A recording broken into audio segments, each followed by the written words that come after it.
Baton Rouge, enlisted in the Navy, and was sent to San Diego, California, and had boot camp in San Diego, California.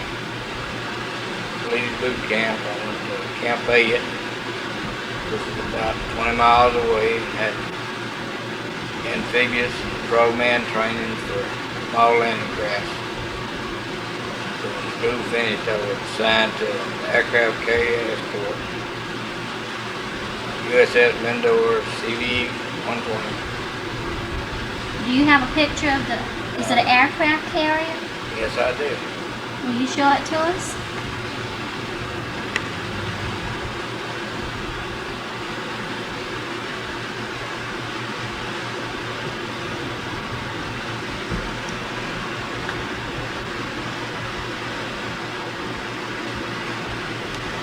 Will you tell us a little bit about your SS Mindoro? The aircraft carrier escort. The flight deck is the same size as a football field. It's at the top of it to the water, 65 feet. It has 4 levels. It has 3 divisions. Divides it. It has 40 millimeter anti-aircraft gun on the fantail with the rear of it, and also on the bow, the front of it. It has 40 millimeter on the sides. It has two 5-inch 38 long range missiles, no, not missiles, guns on it. The divisions were from the front to the back, 1, 2, and 3. I'm stayed in the 3rd division of it. Could you point to that on the picture, where you were?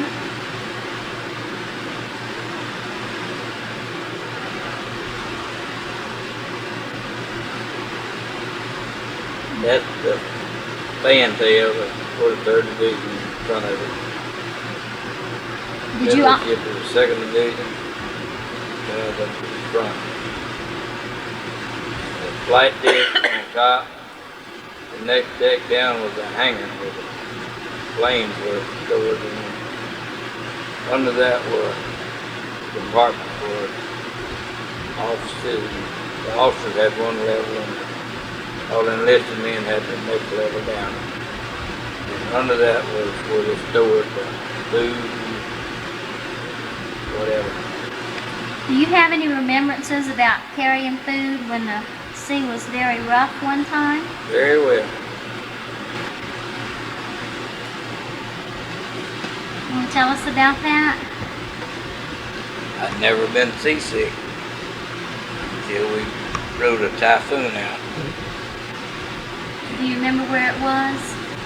It was off the island between the Philippine Islands and Japan. The water got so rough it was throwing waves over the 65-foot flight deck.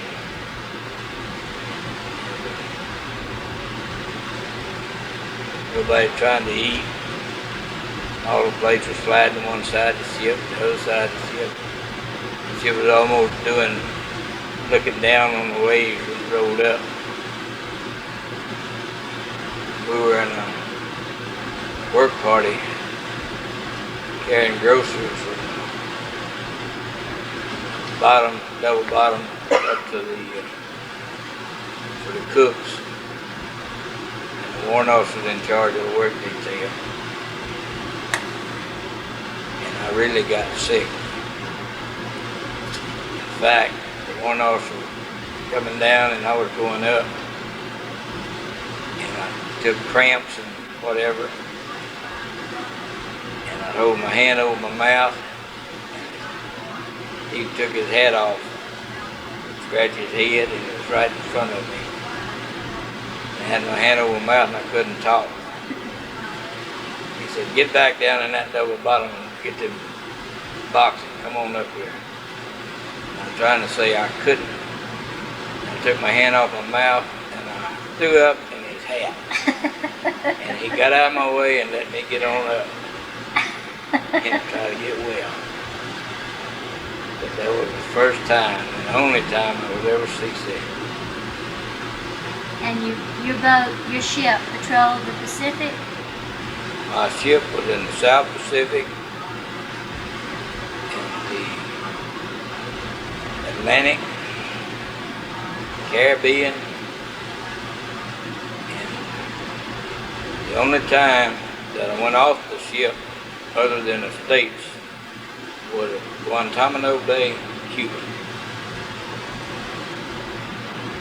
Well, did you see any battles, any fighting? I know you joined toward the end of the war. I didn't see any battles, but we were in the area. We was in the area where they were happening. We had planes, which were FR-1, Fireballs, and FRU, Corsairs, which was a great big engine and a small plane. One-man plane. And the motor was so heavy that if the plane was happened to hit the water, you blink your eye, it's out of sight. It's gone. Also, when we came back out of the South Pacific after the war was over, we went into Panama Canal Zone, Northern Atlantic, and we went by and picked up pilots, Marine pilots. There at the air base in North Carolina. And brought the new pilots out to train them on shakedown cruises, which were simulated action for them. They had never seen action. These are pilots that.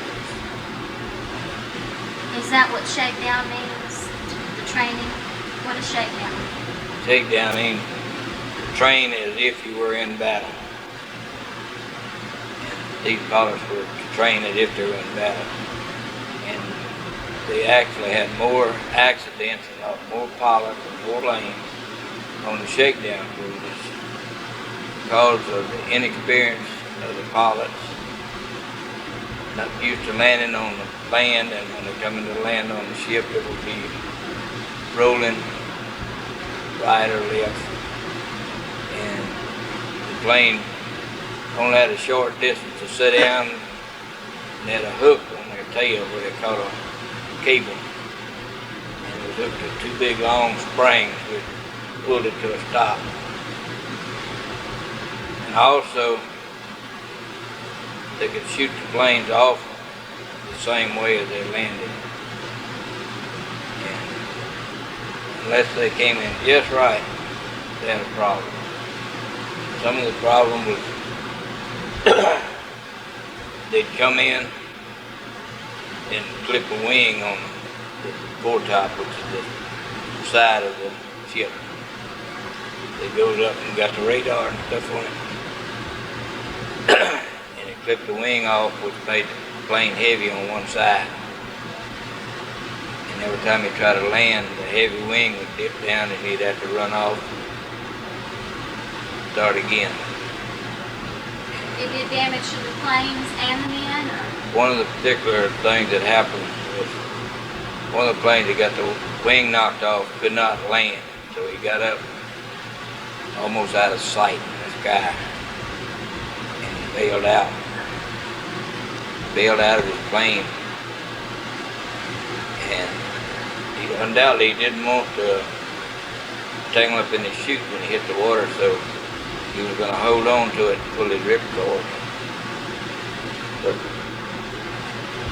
he came up, the chute opened and he came straight on down. He got jerked loose from it. Couldn't find him. And the plane came down and it just speeded out of sight too. And when your plane or a man goes in the water, just circle the area 3 times for any visible sign of anything. And that's it. You consider it lost. You said sometimes you can tell the plane's gone down because oil slick comes up. You know, the oil slick comes up, pilot's hat comes up, or clothing comes up. But most cases, in those FR1 fireballs and the FRU Corsairs, when they hit the water, unless the man's out of it at the time, he ain't coming out of it. And they actually lost more people on those training missions, shakedown crews with training missions, than they did in some of the battles that they were in. Daddy, what was your job on the boat as a seaman? Deckhand, clean the ship, listen to the master at arms pipe down the sweeper's manual broom, clean sweep down fore and aft. That meant the whole ship had to be clean. And Fore and aft, front to the back. Front to back.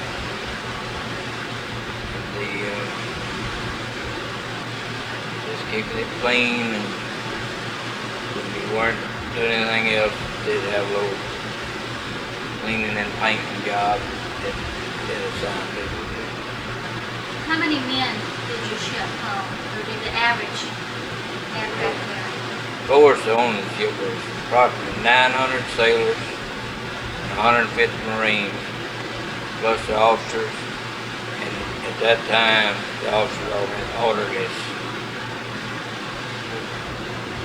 That was division, part of the 3rd Division where they stayed. And they tended to the officers who were upstairs from this, up the next level from them there.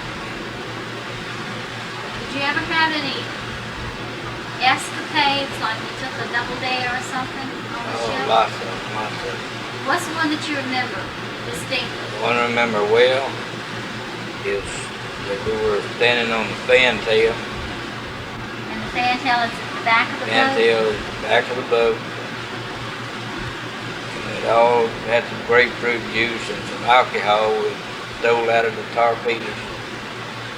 And we had a little party back there the captain didn't know anything about. And we got to feeling good and daring each other to jump off the back of the ship. And they were going to collect money. One of them was going to jump off for $50.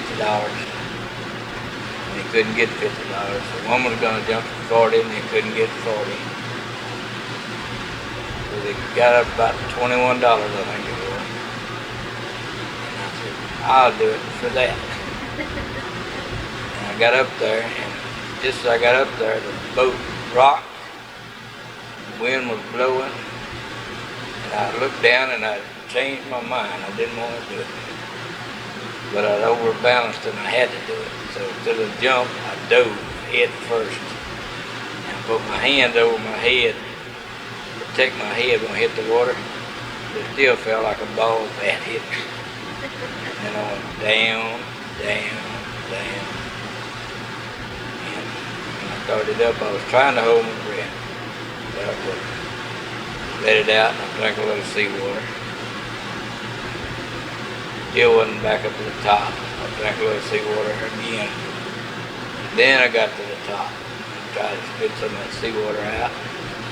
Hollered for a line. So down to me pit and pulled me back up. And a jellyfish was on my arm stinging me. And I finally got back on the ship and I was sort of intoxicated when I went off. But I was well sober when I got back on top. And sick. But a pint of seawater or whatever I drank turned into about 2 gallons when it came back up. And you took more dares after that, or was that the end of your double dare? That was the worst one. Years old, remember? You're digging in memories. How did the war start? Do you remember how the war started?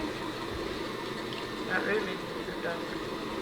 I think the war started because Hitler wanted to be a dictator, supreme being, and wanted to rule the world. He wanted to breed a better class of people. And that's how it started, the way I think it started. Well, how did the U.S. get involved in it? The U.S. got involved in it, to my knowledge for sure, is when the Japs bombed Pearl Harbor. Remember what date that was, Mom? December the 7th, 1941. Do you remember that happening, or? Not really. I was just a young kid going to school, doing my little thing after school. Daddy, was there any battles fought on the continental United States? No, man. Other than bombing Pearl Harbor. That was the last. The submarines were seen awful close, but they never made contact. While they were fighting in Europe and on the high seas, Mama, what were they doing back in the United States? What do you remember the people doing? I was going to school. My mother, she worked in a factory. She was a riveter. A riveter, what was A riveter, that? I guess you could call her Mamie the riveter. What did they do? What were they riveting? Oh, I don't know. One thing in particular, they were making suitcases. Everybody doing a little defense work in one way or the other. Did they have mostly women doing the jobs because the men were off, or? That was a majority of women working. And there was a lot of soldiers and sailors around where you lived? And they opened up the camp, that was all there was, soldiers. Everything in Petersburg had a uniform on. And the soldiers... You grew up in that environment? I grew up seeing nothing but soldiers on the street. And on the weekends you'd see quite a few sailors thrown in that come in from Norfolk on the weekends. Is this how you met Mr. Shaffer here? Sort of, in a way. How'd you meet? That was several years later. After the war. After the war, after the VJ Day. What was VJ Day? That was a victory over Japan. Do you have any reminiscences about that day? We lived in an apartment. My parents were separated too. Me and my mother lived in an upstairs apartment. And I think I was doing homework or reading a book or something. And I heard shouting and hollering and screaming and stuff going on down in the streets. Naturally, I run through, open the window. And everybody was grabbing and hugging and kissing, and it took me a while to figure out what had actually happened. Intended on going to a movie that night, but didn't. Stayed home, scared to go. Well, Scared that somebody would grab me. Well, did you realize that that signaled the end of the war? Yeah, it took me a while, you know, with the screaming and hollering, and you'd catch a word here and hear somebody shouting something, and then I turned the radio on too, and newscasts and everything was saying victory over Japan, which indicated there would soon be the end of all war of that era. Well, do either one of you remember the music of the time? I know y'all kind of got together about that time. How was the music? Daddy remembers one in particular. I've got Linda on my mind. Uh-oh. What were some of the songs that was popular? Ragmop, Andrews Sisters. Boogie Woogie Boogie Boy, Company B. I'm familiar with Boogie Woogie, but what about Ragmop? How did that go? R-A-G-G-M-O-P-P, Ragmop. And then it went, I don't know the rest of it. Real serious lyrics. Yeah. What kind of dancing did they do? Well, they had music, sort of, the dancing, doing the jitterbug and the boogie woogie and the rumba, samba, whatever you want to call it. Was popular, very popular. Daddy was a dancing fool, I guess you call him. The jitterbug and the waltz. The this two-step was Foxtrot. a foxtrot, but the jitterbug in the waltz was my thing about that time. I specialized. I created a lot of attention when I did my little number most times. Well, it sounded like you had a rough time, but had some good remembrances too. What's the best thing that you remember about your war years? The war years, I loved the Navy. I really loved the Navy. And after the Navy, I didn't really like the Army, my tour in there. But when I met my wife, I met Eunice. And then from then on, things got better and better and better. So you say Mom was the best thing that come out of the war? To me, yeah. It was after the war, but she's the best thing that happened to me. And I've been remembering that for 40 years now. What's the worst thing you remember about the war? Oh, Did they have rationing, food? one of the worst things was you couldn't go anywhere. Didn't that many people have cars because they quit making them in 41. They didn't make any more till 46. And the metals had got scarce, everything had got scarce. So you had to have food stamps for whatever you got. You'd have to have red stamps for meat and stuff. You had to have special stamps for gas and whatever. And tar, you almost had to have a congressman sign for you to get tar because But everything was synthetic too. everything went from rubber to synthetic to imitation type stuff, and it was hard. It was commodities. People just had a hard time. And food was sure enough scarce at that time. They had the welfare line. They had Well, did they establish welfare after this war, or was it after the first war? Did they already have welfare, or is that what I don't know if they had a particular program or not, but I think welfare was really instated or reinstated or whatever strong after World War II. Do you think we've come very much further since those years? I think we've improved quite a bit, but also the world just lives faster, more people. Well, do you think World War II really ended, or is it just like in a lull, waiting for something to happen? Oh, I think to me, the war is a political, motivated machine that you started up when things don't go like you want it to, and you create things to where you can sell and buy and do whatever to benefit the politicians involved, which is overseas politicians or this side politicians. I think war stimulates the economy, and when the economy gets down, Well, we've had a couple of what they call Cold Wars since World War II. Do you ever think there'll be a officially declared World War III? I don't really think they will. I certainly hope not. I think, why not? Because you can push a button and wipe the world out. You can drop things out of the air and destroy towns and cities with just a bug, a microbe.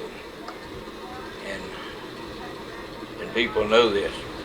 The other countries know this too, so I don't think they're going to use that on us because they know we're going to retaliate, and we assume they're going to retaliate. So I think the next war is going to be between the words, the speeches, and the whatever. Whoever uses the right psychology on the other one or whatever, that's what I think is going to happen. Well, are there any other, before we close, any other remembrances of World War II years? would like to find out.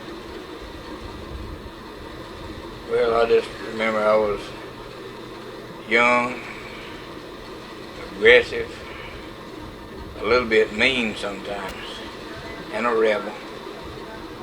I hardly ever fit in a chain of command or whatever. And I just remember those, my younger years were, I was probably a little on the wild side and at that point in time. And Mama, you think you calmed me down some? Took a while. Took a while. Took a while. But she done it, She did it, and we're and gonna. a good job of it. I think so. I'm proud of my parents, and this is the end of our conversation on World War II.